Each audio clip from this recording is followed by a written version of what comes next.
Hello, everyone, and welcome back to the PlainTalk English Podcast. I'm your host, Daniel.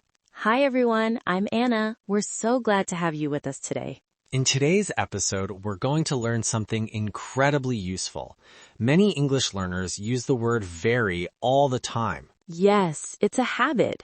People say things like very big, very tired, or very happy, but native speakers often use stronger and more descriptive words instead. Exactly. Using a wider vocabulary makes your English sound more advanced and confident. Today, we'll show you a huge list of better words you can use instead of very. We have a lot to cover, so let's get started. This will really elevate your speaking skills. Let's start with a common one that we all use, very big. Instead of saying very big, you can say enormous. Example sentence, the new shopping mall is enormous. That paints a much clearer picture than just very big. You could also use massive or gigantic. Good point. For instance, the company made a massive profit last year. Now for the opposite. What about very small? Instead of very small, say tiny. Example, look at this. The ladybug on the leaf is tiny. Tiny is perfect for something physically small. Another word is minute, often used for details. For example, the contract had some minute details we had to check. Now let's move on to emotions. Everyone wants to be very happy. Instead of very happy, you can say delighted. Example, I was delighted to receive your invitation. Another excellent word is thrilled. It implies excitement. For instance, she was thrilled when she won the award. Or elated. He was elated after hearing the good news. On the other hand, what if you feel very sad? Instead of very sad, you could say sorrowful. Example, she gave a sorrowful sigh as she looked at the old photograph. Miserable is another strong word, especially if the sadness is prolonged. He's been miserable ever since his dog went missing. Here's a powerful one, very angry. Instead of very angry, the classic word is furious. Example, her boss was furious when she missed the deadline. Furious is great. You could also say irate if the anger is vocal and visible. The irate customer demanded a refund. Now let's talk about a feeling we all know well, very tired. Instead of very tired, you can say exhausted. Example, after running the marathon, the athletes were completely exhausted. That sounds much more intense. It really communicates the feeling of having no energy left. What about when you feel very scared? A perfect word for that is terrified. Example, the loud thunder made the little boy terrified. You can also use petrified, which implies you were so scared you can't move. I was petrified when I saw the spider. Let's talk about describing appearances. For very beautiful? Instead of very beautiful, you can say gorgeous. Example, the bride looked gorgeous in her wedding dress. Stunning and exquisite also work wonderfully.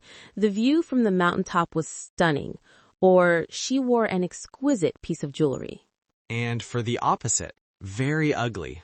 A strong word is hideous. Example, the monster in the movie was absolutely hideous. That definitely sounds more impactful than just very ugly. This is probably the most common one. Very good. There are so many better options. You can use excellent, superb, or outstanding. Example for excellent. You did an excellent job on the presentation. Example for superb, the chef prepared a superb meal. And for outstanding, he is an outstanding student in his class. What about its opposite, very bad? Instead of very bad, you can use awful, terrible, or dreadful. Example, the weather was awful, so we canceled the picnic. Another one, I had a terrible headache all day. And the first attempt was a dreadful failure. How about when you find something very interesting? A great word is fascinating. Example, the documentary about ancient Egypt was fascinating. Captivating is another good one, meaning it holds your attention. She told a captivating story. And for the opposite, very boring. You can say dull or tedious. Example for dull, the movie was so dull that I fell asleep. And for tedious, filling out all those forms was a tedious task. Tedious is especially good for tasks that are long and repetitive. Let's go back to feelings. Very hungry. Instead of very hungry, say starving. Example, I haven't eaten since breakfast. I'm starving. It's a bit informal, but very common and effective.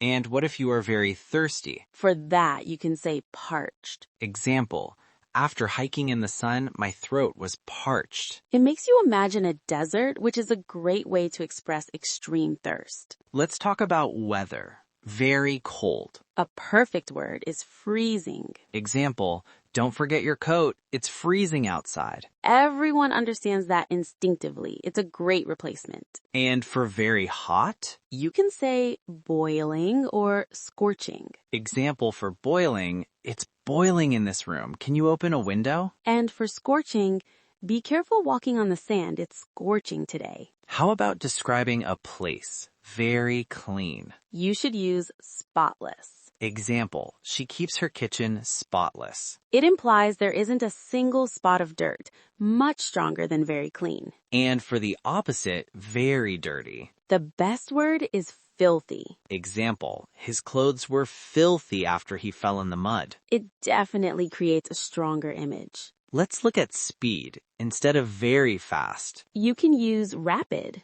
Example, the company experienced rapid growth. Swift is also a great alternative.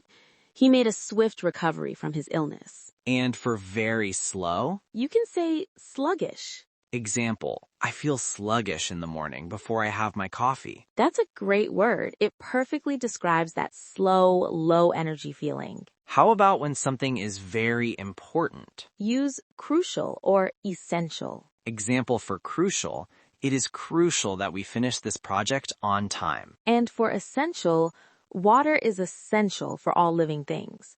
Both words show that something is absolutely necessary. What about a task that is very difficult? A great word is challenging. It has a positive feel. Example, learning a new language is challenging but rewarding. For something that is difficult and requires a lot of physical effort, you can use arduous.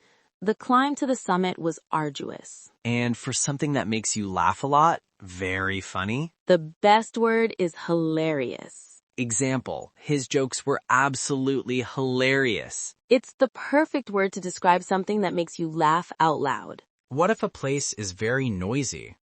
You can describe it as deafening. Example, the sound from the concert speakers was deafening. That really emphasizes the extreme level of the noise. Wow, that was a lot of words. Let's quickly review some of what we learned today. Instead of very big, say enormous. Instead of very small, say tiny. Instead of very happy, say delighted or thrilled. Instead of very sad, say sorrowful or miserable. Instead of very angry, say furious.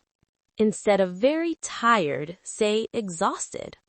Instead of very scared, say terrified. Instead of very good, say excellent or superb. Instead of very bad, say awful or terrible. Instead of very interesting, say fascinating. Instead of very boring, say dull or tedious. Instead of very beautiful, say gorgeous. Instead of very dirty, say filthy. Instead of very clean, say spotless. Instead of very fast, say rapid. And instead of very important, say crucial or essential. These words will make your English sound more natural, more powerful, and much more impressive. Try to use these words in your daily conversations. Start with just 2 or 3 and build from there. And remember, the more you practice, the more confident you will become in speaking English. Don't be afraid to make mistakes. If you enjoyed this episode, don't forget to like the video and subscribe to the channel for more English learning content. Thanks for listening to Plain Talk English. We'll see you in the next episode. Goodbye for now. Bye, everyone.